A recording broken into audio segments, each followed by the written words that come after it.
po kasi mahal ko po kayong lahat. Ito po ay hindi sekta o relihiyon.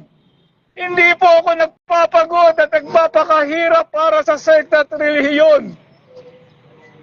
Alam po ninyo ang ating Panginoong Jesucristo ay namatay sa krus para sa inyo at para sa akin. Para po tayo magkaroon ng kapatawaran, kaligtasan at buhay na walang hanggan. Mga minamahal na kaibigan, saan po kayo pupunta pagkatapos ng kamatayan? Hindi po habang panahon magtatrabaho kayo, mag-aaral. Darating ang time, mamamatay po tayong lahat. Ang mahalaga po yung walang hanggan. Kung hindi man po kayo naniniwala, pag-isipan po ninyong mabuti. Napakaigsi po ng buhay.